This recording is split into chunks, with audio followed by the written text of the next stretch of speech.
Okay guys, welcome to my YouTube channel. In this video I will be teaching you a mathematics lesson that will be dealing with the topic called changing the subject of the formula. So this topic is one of the most important topic in mathematics as well as in physics and chemistry, because many other times in physics you'll be asked to calculate a quantity in a certain formula, and for you to be able to calculate for that quantity you must be able to make the quantity the subject of the formula. This applies also to chemistry. Many of the times in chemistry, sometimes you may be asked to calculate a certain quantity, and for you to be able to calculate that quantity correctly, you must make that quantity the subject of the formula. So by the end of this video, you will be able to know how to change the subject of the formula. And trust me, this video is the most important video probably you have ever watched on this channel, because changing the subject of the formula is very important. Knowing it is like a breakthrough in mathematics, physics and chemistry. Equally me, the moment I knew how to change the subject of the formula in mathematics, everything became simple for me. So trust me, watch this video up to the end. The problem you make, most of you on my channel, is that you just watch part of the video and then click on the download button and then keep that video in your download list for good and maybe never watch it. That's a mistake that you are making, because it gives you false hope to say, since I have the video in my download list, I will be able to watch it later, not knowing that in life there are so many things that may distract you and you may end up not watching that video. So the best way to do it is to watch the video right now up to the end. When it finishes, then download it for future references. All right, so without wasting much of your time, let's look at what changing the subject of the formula is. All right, so here we are saying the subject of a formula is the variable which is written on its own on the left side of the equal sign in a formula or an equation. What we are saying is that a subject of the formula is a variable written on its own on the left side of the equal sign in a formula or an equation. For example, in A, where we have V is equal to U plus AT, V is the subject of the formula. Why? Because V is on its own on the left side of the equal sign. Equally in B, where we have T is equal to 2 pi square root L over G. T is the subject of the formula. Why? Because it is on its own on the left side of the equal sign. The same applies to C here, where we have Y is equal to 2x minus 1 over x minus 3z. Y is the subject of the formula because Y is on the left side of the equal sign on its own. Equally, D here we have AC is equal to, open brackets, x plus y to the power n. S is the subject of the formula because it is on its own on the left side of the equal sign. All right, so let's go in detail and learn how you can actually change the subject of the formula. All right, so let's start with the one here, or A. A, we know that V is the subject of the formula. All right, how about if they say make A the subject of the formula? We make A the subject of the formula so that it is on the left side of the equal sign on its own. It is not like this, where you just get A, place it there, and then you get V, you place it there, then conclude to say you have made A the subject of the formula. Trust me, you are going to get this one wrong. That's not how it works. So that's why you need to watch this video up to the end for you to learn. All right, so let me teach you step by step how to do it. So in this case, what you have to do first is rewrite the formula starting with the side of the formula containing A. All right, so you rewrite this formula and begin with the side, all right, that contains what? That contains A, which you want to make the subject of the formula. So you begin with this side where you are going to, so this is the side you begin with, where you are going to say U plus AT, then you write equals, then you write V. All right. Then the next step you do is here. Since there is addition in between the terms on the right side of the equation, the term that does not contain the subject crosses to the other side of the equation. So what they mean is this. So we have a plus sign here, or an addition between these terms here. So since we have an addition and one of these terms here does not contain a, in this case U does not contain A, because we want to make A the subject of the formula, then U must cross on the other side of the equal sign. Why? Because there is plus. Equally, if there was minus also, we could have done the same. This should do cross. That is the rule number one you should keep in mind. Whenever there is plus like this, then the other one which does not contain the term they're asking you to make the subject of the formula, that other one must cross. So what we are going to do, so you must cross here and come on the other side. So then when it crosses here, here will remain with AT is equal to V, then it will be minus U. Why? Because what we are saying here is that U changes from positive to negative when it crosses the equal sign. So this U here, it was positive.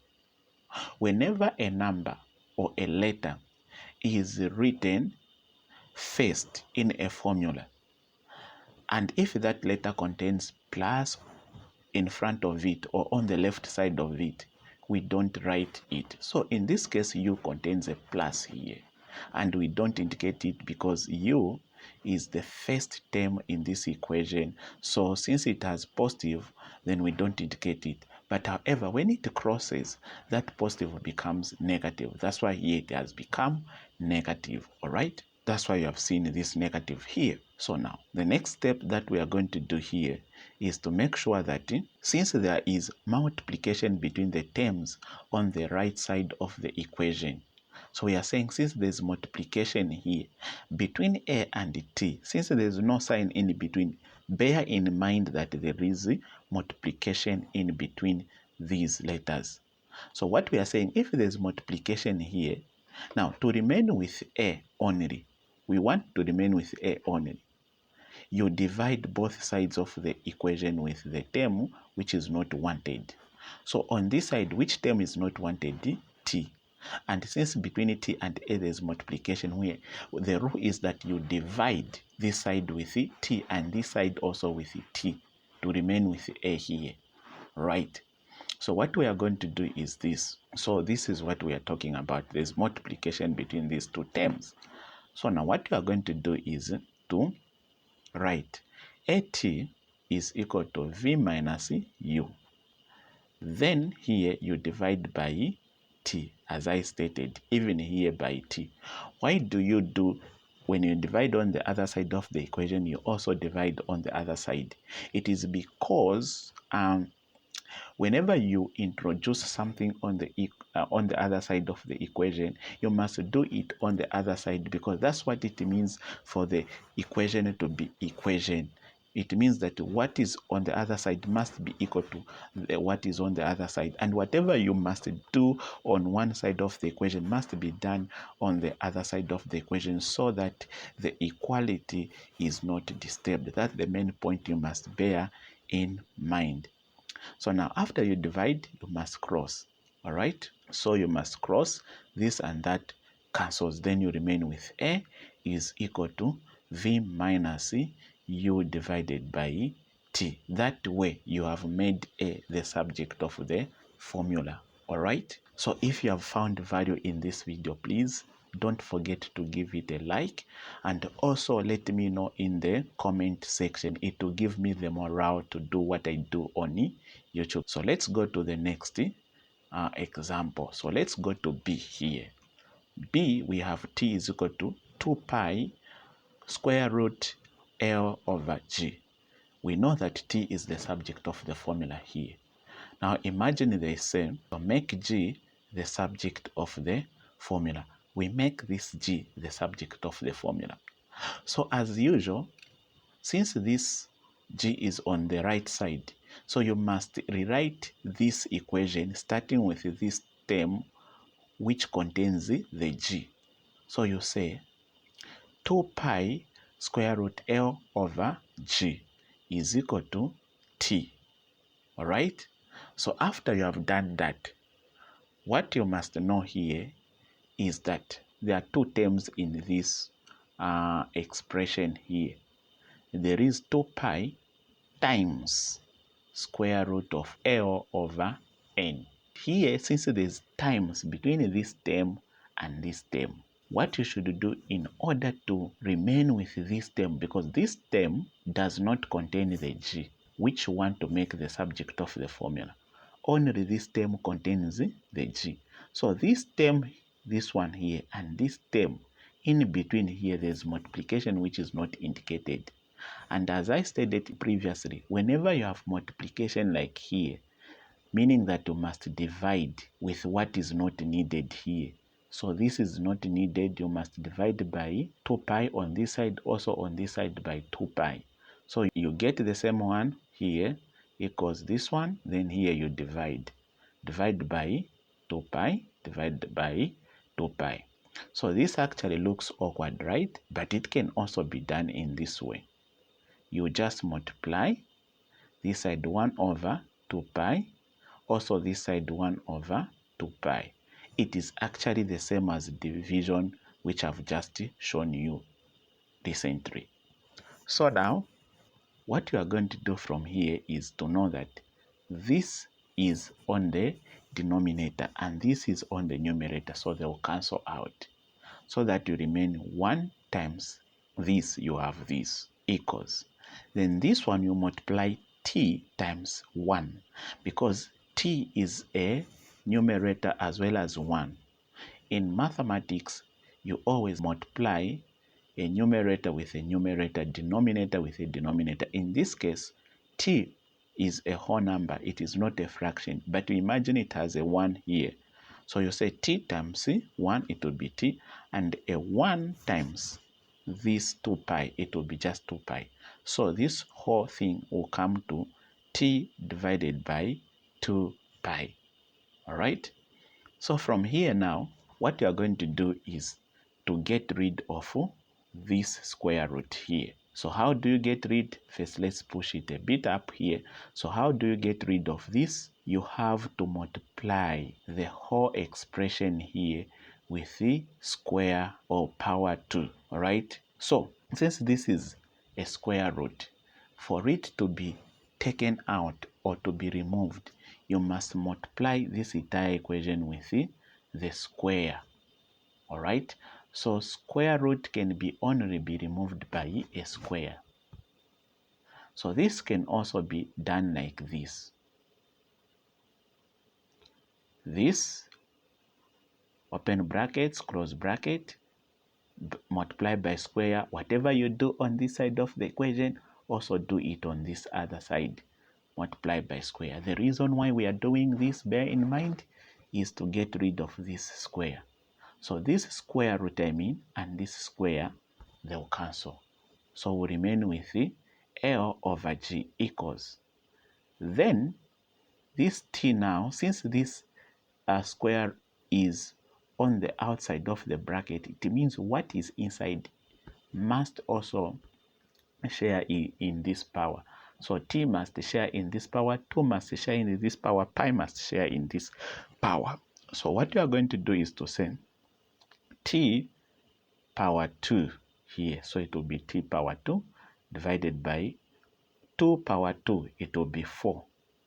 All right, then pi power 2, it will be pi power 2. All right, so at this point, what you are going to do is, now you want to remain with what? G. You are almost there. Now, between this variable L and this variable G here, there is what? Division. And since there is division, and also this side there's division T and this one, or in other words, since you have a fraction in this side and this side you have also a fraction, you must get rid of the fraction here by cross multiplication, introducing a cross multiplication here. That's what it should be done. So you say cross multiplication. So you multiply this by this, where you get gt squared equals, then L times 4 pi to power 2. You have 4 pi to power 2L. All right. Then from here, now you notice that between G and T, since you want G, there's multiplication. Remember, when there's multiplication, meaning for you to remain with G, you divide with the unwanted term. So you divide with T to power 2, even here, T to power 2. So meaning these T to power 2 and T to power 2 will cancel, all right? So that you remain with G equals, then here you have 4 pi to power 2L divided by T to power 2 as your answer. That's the process. Again, if you have found value in this video, give it a like and also let me know in the comment section. All right. So let's go to the other one. C.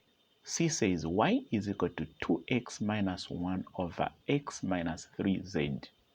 Y is the subject of the formula we know. How about if they say make x the subject of the formula? How do we do it? As usual, when writing this one, start with the side which contains x.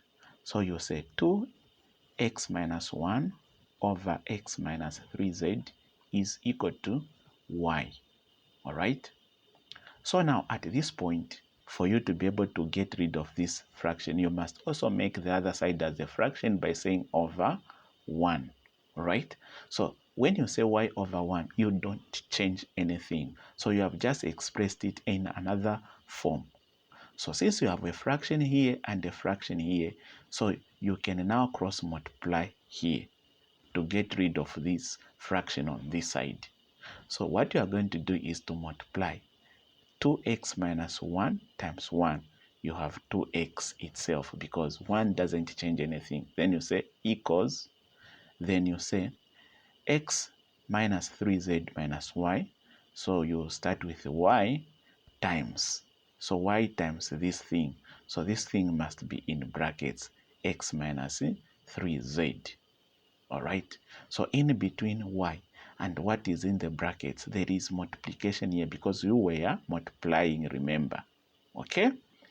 So from there, what you are going to say, you say 2x minus y equals, then you get rid of the brackets by multiplying y with everything in the brackets. Why? Because you have x there, you need to make sure that x is what becomes the subject of the formula. That's the reason. So you need to multiply y times x, which will be yx minus, then y times 3z, you have 3yz. Okay? Then from here, what you do now, it is to collect this term which contains the x must always move to the left to find another term. And this one which does not contain x must move. Why? Because in between these two terms here, there is what? Minus. So you are allowed to move this one which contains the term you want to calculate. And also between this term and this term, there's minus. So you are allowed to cross this one the other side. All right? These are the rules you need to bear in mind. This is mathematics. So now what you do, you have now 2x, then this will cross. Since it is positive, it will become negative yx equals, then this one minus 3xyz. Then this one, when it crosses here, since it has minus in front, it becomes positive 1. All right, so when something crosses, the sign must change. All right, then what you are going to do here, it is to factor out.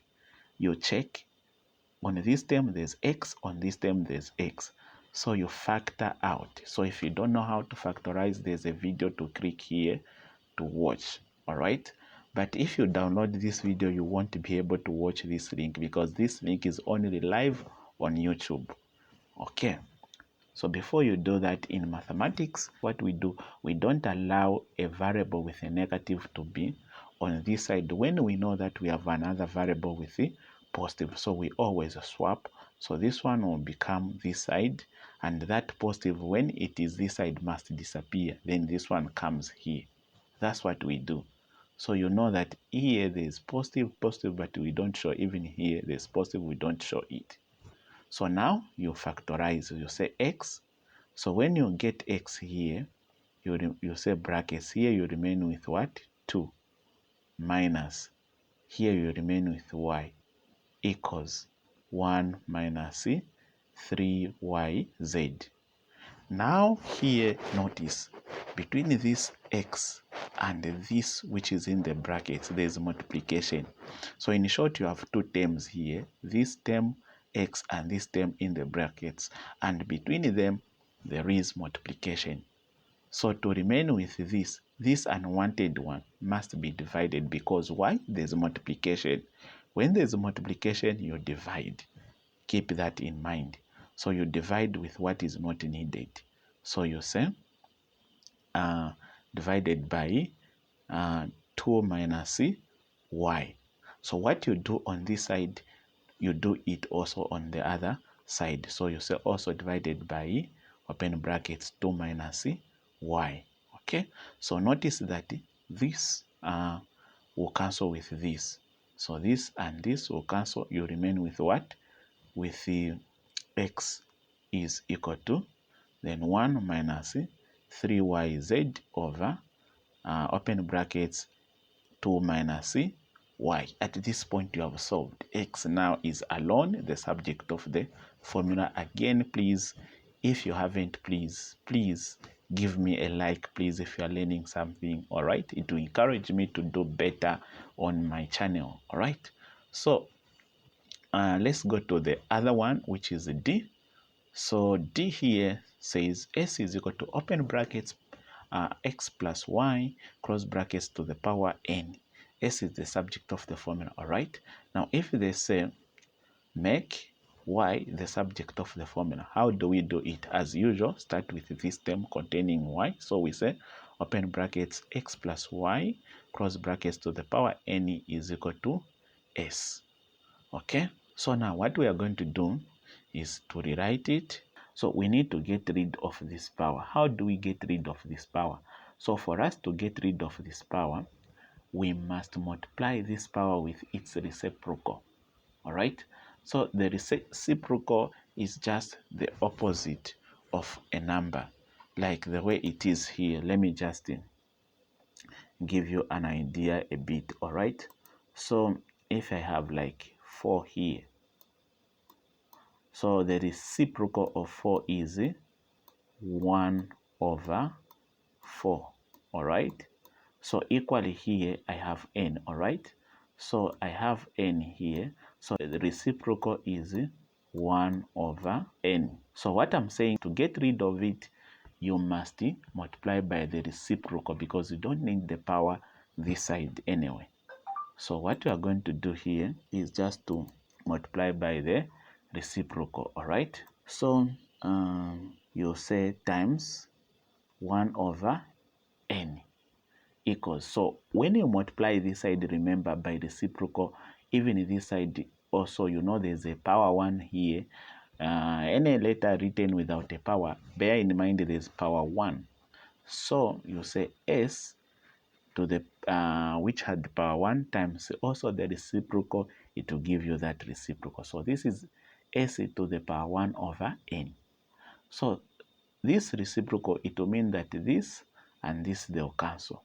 That's how this whole thing will die. You remain with 1. So this to the power 1, it will be the same. So you have now x plus y. So this has died like that, equals this s, then 1 over n. So now at this point, between x and y, there's what? Plus. So you are allowed to get rid of this one which is not needed. It must cross to the other side. So when it crosses, it becomes negative. So it will be y is equal to s to power 1 over n.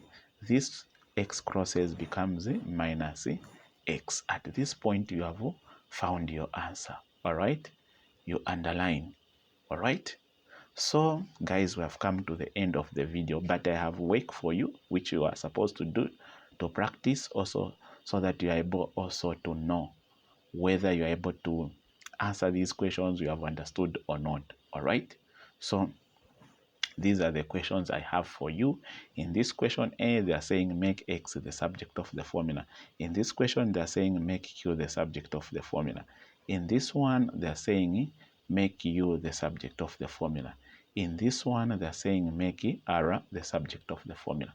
So for example, here and here, the side which contains X is already on this side. So you don't need to do what I told you even here. But here you need to do what I told you even here. Alright, so guys, we have come to the end of this video. See you in my next lesson. As for now, bye and please, peace.